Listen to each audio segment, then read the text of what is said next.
Here we go. How to enjoy games again. Growing up, I was obsessed with video games. I remember getting my first ever Game Boy and playing Pokemon Red non-stop, or laughing my ass off with my family playing tennis and bowling and Wii Sports, getting absolutely dunked on in Halo 3 by my friends, and spending way too much time building the ugliest houses you've ever seen in Minecraft. I loved immersing myself in all these different worlds, and as time went on, I just played more and more different games. I dreamt about the day where I could afford my dream PC, and have the time and money to spend towards any game I could ever want.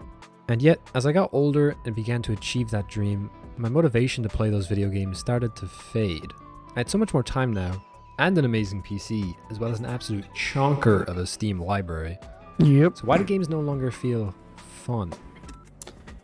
I think the thing here is with games nowadays, most games are online and yeah, they have to maintain an online presence in order to play them, right? Whereas like back then, a lot of games we were playing when we were younger were, I know at least for my generation, were like single player campaign games, whereas we really don't get a whole lot of that anymore, but most of them were single player campaign games back in the day. Yeah, so I think that's one thing is, I mean, just playing like battle royales constantly, it can get tiring and boring, I think. It just you burn out on it, right? As far as other problems, I think lead to like microtransactions and pay to win and all that bullshit. I think kind of like help develop that sense of burning out on video gameplay, because it kind of kills like what the game stands for, right? So like back then, it's just you made a game, you made a great game and you had fun with it, and that was it. And now it's just microtransactions and online play. Well, we'll see what he says. Yeah, the old Nintendo consoles, those are pretty sick too. I actually have a Super Classic, or a remastered Super Nintendo Classic. I had to force myself to open new games, and even then I wouldn't actually play them. I'd just sit there not enjoying myself. Nowadays, it seems like a lot of people are going through the same thing. As they reach the end of being a teenager and kind of head into their 20s, their love for something that once dominated their childhood is now wavering. If that in any way sounds familiar, then this might be the video for you. Recently, I've been trying different ways to reignite that passion for video games so that they can feel fun for me again. So in this video, I'm going to be going through 5 tips that I believe will help you to once again be able to enjoy video games. Alright, let's see. This is a super fun way to get back into games that you're already really familiar with. Maybe that passion for a game you've played for years is still there, and you're just looking for a way to mix things up to give yourself more incentive to continue playing it. The best thing about this tip is that you can pretty much apply it to any game you'd like to play. Pick a game or even a collection of games and just go into it with a specific challenge in mind. I feel like this is really a great approach to take with video games because, for one, I do this a lot with my online streaming content for you guys. Obviously, like for example, we play a lot of Fortnite. I try to come up with different challenges to kind of make it interesting, keep it fun. So like a sword only challenge or things like that, or how many victory crown royales can I get in this stream? So yeah, I definitely agree with that one. Be trying to win a game using only one specific weapon, or attempting to beat the hardest difficulty in that game. It could be limiting what characters you use or what controls you're allowed to use, or just trying to complete it within a specific amount of time. One of the best examples and most popular forms of making a game more challenging to make it more fun is probably Pokemon Nuzlocke. Implementing all of these new rules has made the game so much harder, but also created this new wave of relevance for a franchise that, difficulty-wise, is pretty obviously aimed towards kids. Another example is that I'm currently trying to beat Terraria on Master Mode within 100 in-game days. And knowing that I'm doing everything with that challenge in mind has made me way more excited to sit down and play the game every single day. The thing is, they don't even have to specifically be challenges. Something else that you can do is to just set specific goals for whatever game it is you're playing. Maybe it's the goal of the entire run of the game, or it's just for the specific session. In my newest Minecraft world, my goal is to build my base almost entirely within the new biome that No, Starburst, I don't play VR. I don't have a headset. I would like to get one someday though. Just came out. Even though I've been playing this game for years and I'm pretty much just doing the same things I always did, the entire vibe of what I'm doing is different because it's all inside this one brand new area. Or you can sit down after work or school and say, hey, today I'm going to beat this specific boss, or finally complete that one building project, or I'm going to beat my fastest time. Sometimes the act of just playing the game can be too vague to get excited for. So making the actions you want to complete within the game more specific can help you get more focused on just getting through the game. This one might sound a bit weird, but hear me out. Playing games isn't necessarily immersing yourself in just the game. There's quite a lot that you can do outside the game to get yourself in the mindset of winding down and relaxing. Humans are creatures of habit. If you get yourself into the habit of getting your gaming environment to be more comfortable, it'll make you feel more excited for when that time to chill out finally comes.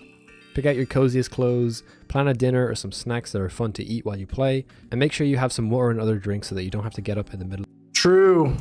I always make sure I have like a cherry cola or a Dr. Pepper or a Mountain Dew or just a regular Coke. I always make sure I have my chair. I make sure it has to stay like a specific temperature in here because like I get too hot. So yeah, I totally agree with this one as well. What about you guys? Another session. Maybe hype yourself up with some music from the game or from something else before you play. If you make this a huge big deal over getting to sit down on your chair or couch and just getting to play some games for a few hours, all your favorite snacks, it'll feel way more fun not only during the session, but all the way up to whenever you planned it for. Maybe you plan to play games on a Saturday after a long week of work. Don't just come home and go on your phone and then sit down, open a bunch of random games and stuff. Plan what you're going to play, what you'll eat, and the most comfortable clothes to wear during that session. It's kind of like planning a date with yourself, only it's not sad. I promise. My mindset is, if you're going to do it, you should do it right. I can think see one of that. the hardest pills to swallow when it comes to gaming is that maybe the game that you put all those hours into every single day is just not that fun. Yeah. Any game can be someone's favorite, but it would be a lie to say I can't stand Warzone anymore, to be honest with you guys. Very rarely do I play Warzone, and I definitely won't be streaming it. It's just overcrowded in the streaming space for one, but number two, I just really don't have fun with it anymore. I even feel like sometimes I burn myself out on Fortnite, to be honest. You have a bag of fish sticks and a bowl of ketchup. that's your snack for gaming, Starburst. It's kind of odd snack, but yeah, I mean, if it works for you. that every game ever created was just created to be a good game. If the games you play make you feel frustrated, annoyed, or like you're just wasting your time on them, It's just it punching might be his time to try blinds. some new games. And trust me, this is coming from someone who used to think League of Legends was fun. I mean, like, it can be, but most of the time it's not. Leaving your comfort zone can help I don't to like immerse MOBA yourself games. in worlds that maybe you've never tried before. Recently, I just tried this random free game on Steam for the sake of just making a video on it. All I really wanted to do going in was give myself a proper What the chance to fuck try is it. that thing? And then I found myself Thing looked like an evil Yoda mixed with a dinosaur, bro. sinking hours upon hours into this game because I was so determined to beat it. It was genuinely so fun sitting down and just going through the motions of the game over and over again to try What and beat game it. is this? And I never would experience that. Does if I didn't anybody know force what game myself this to is? try a new game. And like I said, that game was free. So you don't necessarily need to spend Oh, money play on new Muck games or just to try something? it. I don't know. I mean, that's why demos exist, right? Not that many games nowadays have demos, but you get me. There might even be a good If I chance run that you're out- like me and you've bought games over the years just to never even try them. So maybe give one of them a chance, because any game has the potential to suddenly be your new favorite. It doesn't even need to be a new game. Maybe there's a specific game mode in your current favorite that you avoid. There have been many times where I tried different maps or modes in a game years ago and decided they weren't fun just because of one negative experience. Then I come back to them and realize that they're some of my favorites. This is definitely the hardest tip on the list, and I fully acknowledge that. Making friends can be hard. I've recently been trying to branch out online to find people who play the same games as me, but nowadays the internet is so saturated with so many different types of people that figuring out who you'd get along with or who plays the game the same way as you is a challenge in itself.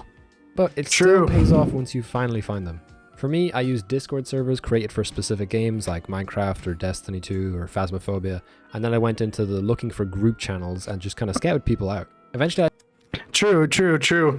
So, I obviously play with a lot of my friends, a lot of my close friends that still play what they can, like Harry and Terminated and people like that.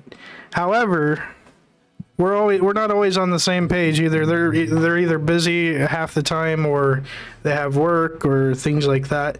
So I actually use an app to gather people called GamerLink on my phone. You can see it right there. I don't know if you guys can see that. GamerLink, it's a pretty awesome app. I've actually found a bunch of people in there to make Gmod or Gary mod videos with, so that's kind of cool. If you run out of fish sticks, you eat 10-pound bag of chips. 10-pound bag, bro, I'd probably throw up. But yeah, I totally agree with this. So like, you can go into Discord groups and find friends to play with and stuff like that. Or GamerLink app like I use.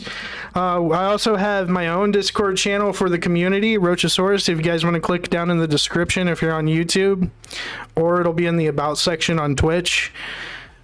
We actually have a community there where you guys can find people that you want to play with that's in the group. It's in the community, so that's another way. I saw someone who I thought looked cool post a request for Phasmophobia, and by forcing myself to join that one session with that person, it ended up leading to me having a blast for hours and eventually making 3 new friends to play that game with. We even have a new group chat dedicated to planning out new games to try together. Reaching out at all is difficult, and not everyone you meet will be the right person for you. This tip itself might not even be for everyone. You could be very comfortable playing games on your own, which is completely okay. I too really like the single player experience sometimes. But if you've been avoiding sending that game request message because you're worried it'll all go wrong, sometimes you just have to force yourself. Worst case scenario, it's not fun and you can just leave. But best case scenario, you make some long-term friends to play that game and maybe more with. Okie dokie. I'm adding this extra bonus tip because although I think it can be extremely helpful for a specific type of person, I also understand that it's very situational. Nevertheless, a tip that I think could help you enjoy games more is to simply live stream it. If you know you enjoy the games you play and mostly just have a hard time with committing to them or focusing on them, then streaming them live could help with adding a little bit of pressure for you to just focus on the game. You'd also be surprised how fun it is to talk alongside playing the game. You don't even have to commentate if you'd like, instead just focusing on streaming the game specifically. Knowing that someone could be watching is just enough anxiety to make you actually play a game without being genuinely distressing. My partner has a very hard time focusing on video games, so she recently decided to try live stream a new one she wanted to try out. And it went great. She was able to actually focus on the game and outwardly vocalize her inner monologue for a whole 2-hour session of gaming. Again, I know this tip will not be for everyone. It's a very specific thing to suggest. From experience, personal experience for myself, I can agree with this tip as well because obviously I play a lot of Fortnite. I play a lot with you, the viewers. So whenever we have openings, I'm not playing with like friends or family. You guys always ask if you can play with me. That's fine. I let you guys jump in and we smash games together. You don't know how to live stream? Oh, bro, just watch a YouTube video on it. Anything you don't know how to do, there's a YouTube video for it. And if you're just not comfortable with streaming, then there are plenty of other tips in this list to try. But maybe it's something you've already considered. And if so, this is some encouragement from me. Go ahead and try it. If you're just doing it for fun, you don't need to be worried about having the best commentary or gameplay, or getting views or having people chat. If it helps you to focus on your gaming, then that's great. If not, don't worry. This last tip might be for you. While the other tips on this list might seem hard, this might be the only one that you're upset to hear. We gotta get back into Overwatch, bro. I miss Overwatch so much. We might end up playing Overwatch like Wednesday or something this week, just because I miss it. That's why I kept it for last. But unfortunately, it's just true. Sometimes the best thing to do when you don't enjoy something you used to is to take a break. I believe that the reason this doesn't work for a lot of people is because they don't commit to it. If you want to try to take a break from gaming, you should really try to focus on the other things in your life, such as hobbies or spending time with friends and family. If you keep trying over and over to enjoy the same games and it's not working, then what harm is there? Hey, appreciate it, Starburst. Thanks for subbing and liking the channel. Means a lot. In taking a week or two to spend that time on something else. Of course, it's not that simple, but maybe you can combine it with some other tips on this list to make it easier. You could reach out to some friends and plan to play this new game together on the weekend, or maybe a fun challenge in a game you already play together. Then take a break from games up until that day. And on the day, make sure to get loads of snacks and make your space more comfortable so it'll be even more fun. Always gotta have snacks. That's the #1 rule. And there's a good chance you'll spend the whole time taking a break being excited for that one day. And of course, there are so many factors as to why games can be hard to enjoy nowadays. There are problems such as having too many options, not being able to access or run the games you enjoy, or even problems like depression and ADHD can get in the way of you enjoying yourself. However, 9 times out of 10, burnout is the biggest factor, and taking a proper break can help you to take a step back and reapproach games with a new mindset. I hope that this video can help you reignite that passion for gaming. These tips come straight from my experience, but I'm also still figuring out how to enjoy all the games I was once crazy about. But if you enjoyed this video, please leave a like and consider subscribing, as it really helps me out. Maybe share this video with someone you know who's struggling with enjoying games recently. And if you have any thoughts on what I talk about in this video, good or bad, or suggestions, please let me know in the comments below. Anyways, I hope you enjoyed, and I'll see you next time. I feel like those are very valid points on, or tips on, try to enjoy gaming again. I feel like there's a lot of other things that could have been incorporated, but obviously they didn't want to make a 20-minute video or something like that, so maybe they made it part 2. Hey guys, if you like the video, make sure you head over to the page, hit that like button, scroll over, smash that subscribe, and hit that bell icon to get notified for future video drops, and I will see you guys on the next one. Thanks for watching.